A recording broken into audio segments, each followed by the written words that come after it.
இலங்கையின் முதற்தர சுற்றுலா தலம் ரீச்சாவின் மாபெரும் உணவு திருவிழா ஆகஸ்ட் மாதம் 7, 8, 9 மற்றும் 10 தேதிகளில் மாலை 6 மணி முதல் 10 மணி வரை. இன்றே டிக்கெட்டுகளை பெற்றுக் கொள்ளுங்கள்.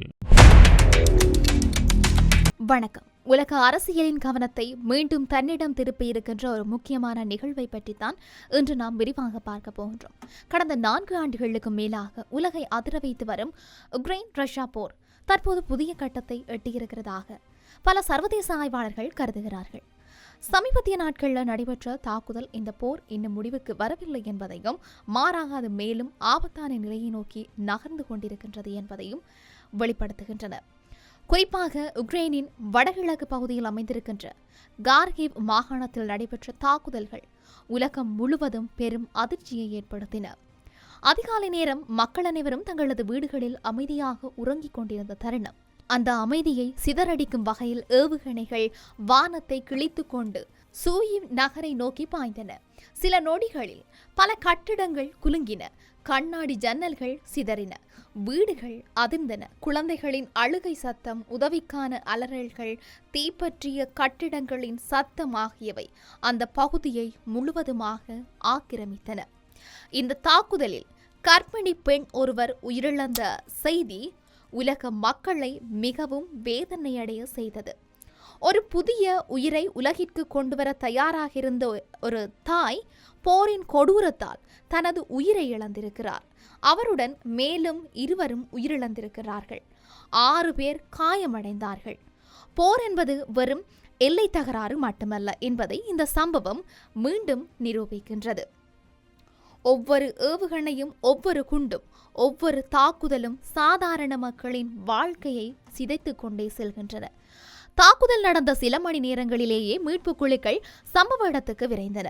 இடிந்து விழுந்த கட்டிடங்களின் கீழ் உயிருடன் சிக்கியவர்கள் இருக்கின்றார்களா என்பதை தேடும் பணிகள் தொடங்கப்பட்டன. சிலர் காயங்களுடன் மீட்கப்பட்டார்கள். சில குடும்பங்கள் தங்களுடைய உறவுகளை தேடி அலைந்தன. இதற்கிடையில் கார்கிவ் நகரத்திலும் மற்றொரு தாக்குதல் நடைபெற்றது. இந்த முறை பயன்படுத்தப்பட்டது ஆளில்லா வானூர்திகள். இந்த தாக்குதலில் குழந்தைகள் உட்பட 16 பேர் காயமடைந்தார்கள். சமூக ஊடகங்களில் வெளியான புகைப்படங்கள் மற்றும் காணொளிகள் அந்த தாக்குதலின் தீவிரத்தை வெளிப்படுத்துகின்றன. தீப்பற்றி எரியும் அடுக்குமாடி கட்டடங்கள், கருகிப்போன வாகனங்கள், புகைமூட்டத்தில் மூழ்கிய தெருக்கள், பதற்றத்திலோடும் மக்கள், இவை அனைத்தும் போரின் தற்போதைய முகத்தை உலகிற்கு காட்டுகின்றன. ஆனால் கேள்வி என்ன என்றால், ஏன் இந்த தாக்குதல் இப்போது அதிகரித்திருக்கின்றன? இதற்கான பதிலை அறிய நாம் கடந்த சில வாரங்களில் நடந்த சம்பவங்களை பார்க்க வேண்டும். உக்ரைன் சமீப காலமாக ரஷ்யாவின் எண்ணெய் சுத்திகரிப்பு நிலையங்கள் மற்றும் எரிபொருள் சேமிப்பு மையங்கள் மீது நீண்ட தூர ஆளில்லா வானூர்தி தாக்குதல்களை மேற்கொண்டு வருகிறது. ரஷ்யாவின் பொருளாதாரத்துக்கு மிக முக்கியமான துறையாக விளங்கும் எண்ணெய் உற்பத்தி மற்றும் ஏற்றுமதி அமைப்புகளை குறிவைத்து இந்த தாக்குதல்கள் நடத்தப்பட்டதாக கூறப்படுது. இதன் விளைவாக சில பகுதிகளில் எரிபொருள் விநியோகத்தில் சிக்கல்கள் ஏற்பட்டதாக தகவல்கள் வெளியாகின. இதை ரஷ்யா மிகப்பெரிய சவாலாக கருதியதாக சர்வதேச அரசியல் ஆய்வாளர்கள் கூறுகிறார்கள். இதற்கு பதிலடியாக ரஷ்யா உக்ரைனின் பல நகரங்கள் மீது ஒரே நேரத்தில் வான்வழி தாக்குதல்களை அதிகரித்ததாக கூறப்படுது. இந்த நிலையில் போர்க்களத்தில் மட்டுமல்லாமல் தூதரக மட்டத்திலும் பல முக்கியமான நகர்வுகள் நடைபெற்று வருகின்றன. உக்ரைன் அதிபர் வோலோடிமிர் ஜெலன்ஸ்கி சமீபத்தில் அமெரிக்காவின் சிறப்பு தூதர்களுடன் தொலைபேசி வாயிலாக நீண்ட உரையாடல் நடத்தியதாக தெரிவித்திருக்கின்றார். அந்த உரையாடலில் போரை முடிவுக்கு கொண்டு வருவதற்கான புதிய முயற்சிகள் குறித்து விரிவாக பேசப்பட்டதாக தகவல்கள் தெரிவிக்கின்றன. ஜெலன்ஸ்கியின் கூற்றுப்படி உலகத்தின் கவனம் தற்போது மத்திய கிழக்கில் நிலவும் பதற்றமான சூழ்நிலைகளின் மீதும் இருந்தாலும் ஐரோப்பாவில் நிலவும் இந்த போரை மறந்துவிட முடியாது. அமைதி முயற்சிகள் தொடர்ந்து முன்னெடுக்கப்பட வேண்டும் என்று அவர் வலியுறுத்தினார். இதற்காகவே அவர் சமீபத்தில் லண்டனில் நடைபெற்ற முக்கிய சந்திப்பில் பிரித்தானியா, பிரான்ஸ் மற்றும் ஜெர்மனி தலைவர்களுடன் ஆலோசனை நடத்தினார். இந்த சந்திப்பில் என்ன பேசப்பட்டது? உக்ரைனுக்கு மேலும் எந்த வகையான உதவிகள் வழங்கப்பட உள்ளன? ரஷ்யா மீது புதிய பொருளாதார தடைகள் விதிக்கப்படுமா?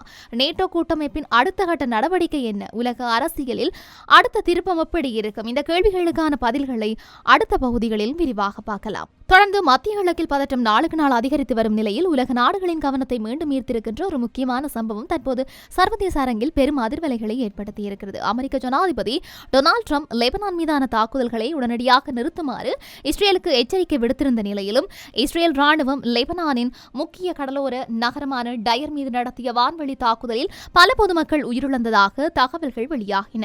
இந்த தாக்குதல் சாதாரண ராணுவ நடவடிக்கையாக மட்டுமல்லாமல் சர்வதேச அரசியல் மற்றும் ராஜதந்திர வட்டாரங்களில் புதிய விவாதங்களை உருவாக்கியிருக்கிறது. லெபனானின் தெற்கு பகுதியில் அமைந்திருக்கின்ற டயர் நகரம் அந்த நாட்டின் மிக முக்கியமான வரலாற்று மற்றும் பொருளாதார மையங்களில் ஒன்றாக கருதப்படுகிறது. ஆயிரக்கணக்கான மக்கள் வசிக்கும் இந்த நகரம் பல ஆண்டுகளாக மத்திய கிழக்கின் முக்கிய கடலோர நகரங்களில் ஒன்றாக இருந்து வருகிறது. சம்பவம் நடைபெற்ற நாளில் டயர் நகர மக்களுக்கு இஸ்ரேல் ராணுவம் அவசர எச்சரிக்கை ஒன்றை வெளியிட்டதாக தெரிவிக்கப்படுகிறது. அதில் குறிப்பிட்ட சில பகுதிகளில் இருந்து மக்கள் உடனடியாக வெளியேற வேண்டும் என்று அறிவுறுத்தப்பட்டிருந்தது. ஆனால் அந்த எச்சரிக்கை வெளியிடப்பட்ட சில நேரங்களுக்கு பிறகே, அதாவது சில மணி நிமிடங்களுக்கு பிறகே நகரின் மக்கள் அதிகமாக வசிக்கும் குடியிருப்பு பகுதிகள் மீது வான்வழி தாக்குதல் நடத்தப்பட்டதாக கூறப்பட்டது.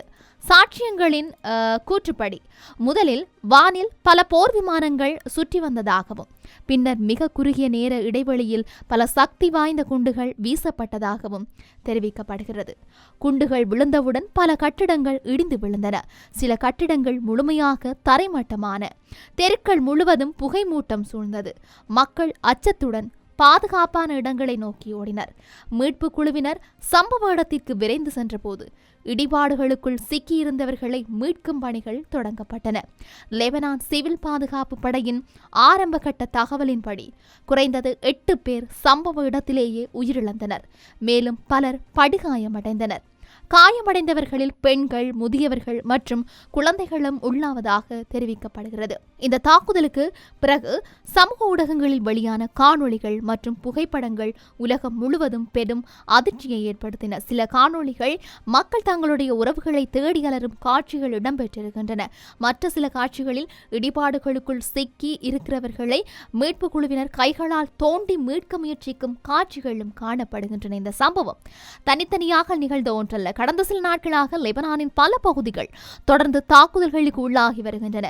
நேற்று முன்தினம் சர்வதேச செஞ்சிலுவை சங்க மையத்திற்கு மிக அருகில் நடத்தப்பட்ட மற்றொரு தாக்குதலில் 5 பொதுமக்கள் உயிரிழந்ததாக தெரிவிக்கப்படுகிறது. அந்த தாக்குதலில் மருத்துவ பணியாளர்கள் பலரும் காயமடைந்திருக்கின்றமையும் குறிப்பிடத்தக்கது. பொதுவாக போர்க்காலங்களில் கூட மருத்துவமனைகள், அவசர சிகிச்சை மையங்கள், மனிதாபிமான உதவி மையங்கள் போன்றவை சர்வதேச சட்டங்களின் கீழ் பாதுகாக்கப்பட வேண்டிய இடங்களாக கருதப்படுகின்றன. ஆனால் சமீபத்திய தாக்குதல்கள் அந்த பாதுகாப்பு நடைமுறைகள் போதுமான அளவில் மதிக்கப்படுகின்றதா என்ற கேள்வியை எழுப்பியிருக்கின்றன. இதற்கிடையில் சர்வதேச மனித உரிமை அமைப்புகள் இந்த தாக்குதல்கள் தொடர்பாக ஆழ்ந்த கவலை வெளியிட்டிருக்கின்றன.